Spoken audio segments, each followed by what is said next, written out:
hati-hati melamar kerja, di mana ketika setelah seluruh tahapan kita selesaikan, tetapi tidak diberikan tawaran pekerjaan sesuai dengan informasi lowongan kerja yang rekruter sampaikan sebelumnya. Kenapa hal ini bisa terjadi dan gimana cara mengatasinya? Simak video ini.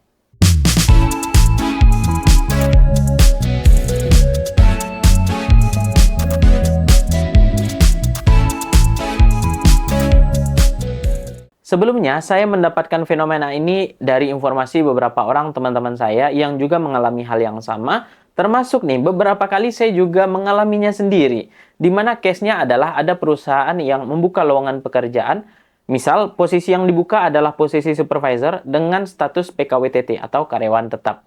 Lalu proses rekrutmen berjalan mulai dari tes, asesmen, interview, dan ketika setelah semua rangkaian proses dilalui dan diselesaikan, rekruter menginformasikan bahwa karena beberapa hal seperti karena berdasarkan hasil asesmen atau rekruter belum percaya dengan kinerja calon karyawan, maka rekruter memberikan offering level staff yang levelnya berada di bawah level supervisor yang sudah diinformasikan sebelumnya. Dan dengan status kontrak kerja PKWT, padahal di awal dijelaskan bahwa pekerjaannya adalah PKWTT, tapi diberikan PKWT.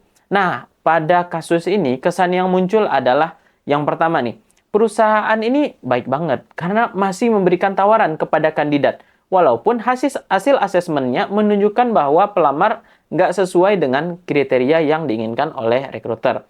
Dan yang kedua adalah jika memang tidak sesuai, muncul pertanyaan, kenapa nggak memutuskan bahwa kandidat ini gagal di proses rekrutmen saja? Toh yang lamar posisi tersebut pada perusahaan tersebut juga bukan hanya kita sendiri kan sebagai pelamar kerja, harusnya mudah bagi perusahaan untuk menemukan kandidat yang memang sesuai 100% dengan kriteria yang disampaikan di awal. Nah, lalu jika misal ditawarkan dengan posisi yang lebih rendah, apakah job desk dan tanggung jawabnya masih sama?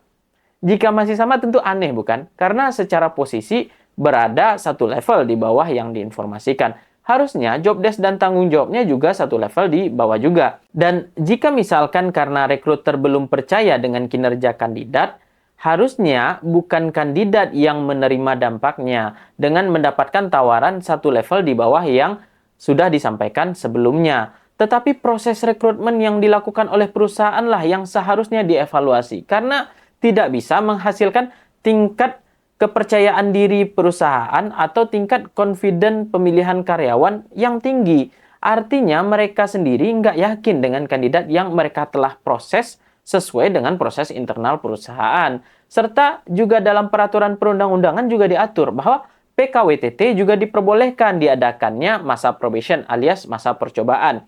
Artinya masa probation tersebut bisa digunakan untuk melihat kinerja karyawan tanpa harus memberikan kontrak PKWT terlebih dahulu sebagai ganti probation.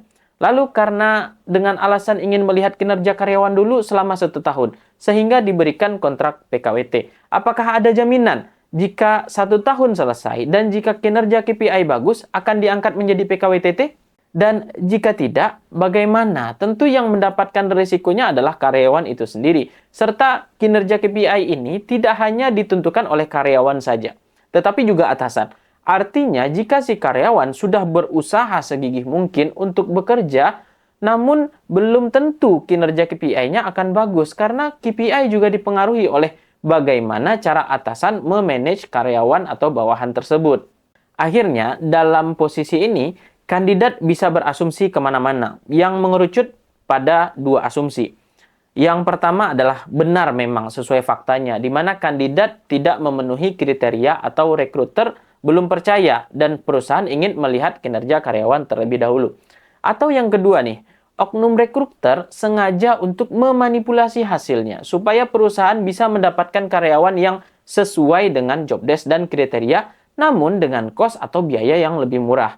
Lalu gimana cara kita menghadapinya jika misalkan hal tersebut terjadi pada diri kita? Pada akhirnya, semua akan balik ke kebutuhan masing-masing. Dan yang paling paham kebutuhan masing-masing tentu adalah diri kita sendiri. Dan saya sendiri membaginya menjadi 2 perspektif. Yang pertama, jika yang mengalami hal ini adalah mereka yang masih bekerja di perusahaan lain, serta melamar pekerjaan hanya untuk menemukan peluang yang lebih baik saja. yang jika tidak mendapatkan pekerjaan ini, mereka masih bisa hidup dan mendapatkan gaji. Bagi mereka yang seperti ini tentu nggak akan terlalu bermasalah, dan opsi untuk menolak tawaran tersebut juga cukup logis dan bisa diambil.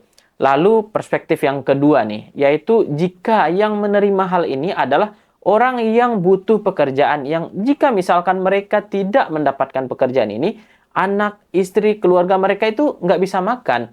Tentu bagi mereka seperti ini akan sulit untuk menolak. Dan saya jika di posisi tersebut tentu akan lebih memilih menerima tawaran tersebut daripada ya keluarga saya nggak makan di rumah. Dan inilah yang paling menyedihkan. Jika ternyata perusahaan memanipulasi proses rekrutmen yang memanfaatkan kandidat yang sedang dalam kondisi darurat. Dan akhirnya, apapun keputusan yang kita ambil, ingat, perhitungkan dengan baik dan matang. Serta, jika di luar kebutuhan tadi, sederhananya karyawan adalah orang yang berdagang, di mana ia adalah orang yang menjual jasanya untuk perusahaan. Dan tentu yang paling paham nilai atau value dari karyawan tersebut adalah ya si pedagang tadi atau karyawan itu sendiri. Maka cek, periksa value dan kompetensi diri kita sendiri. Apakah offering seperti itu sudah sesuai dengan value atau kompetensi kita atau tidak? Serta dari sisi perusahaan. Perusahaan yang baik adalah perusahaan yang mampu memberikan kompensasi dan benefit sesuai dengan kapasitas dan kapabilitas calon karyawan. Semoga video ini membuka wawasan kita dan juga bisa membantu jika teman-teman mengalami hal tersebut. Serta semoga kita diberikan rezeki yang halal dan baik dari Tuhan Yang Maha Kuasa. Ingat, yang memberikan rezeki itu bukan rekruter atau perusahaan, tetapi yang memberi rezeki adalah Tuhan Yang Maha Kuasa. Rekruter dan perusahaan hanya perantara rezeki saja. Maka dekatkan diri pada Tuhan Yang Maha Kuasa, bukan pada makhluk yang hanya menjadi perantaranya saja. Jika ada kritik dan saran atau kamu punya saran lain atau koreksi, silahkan ketik di kolom komentar. Sampai jumpa.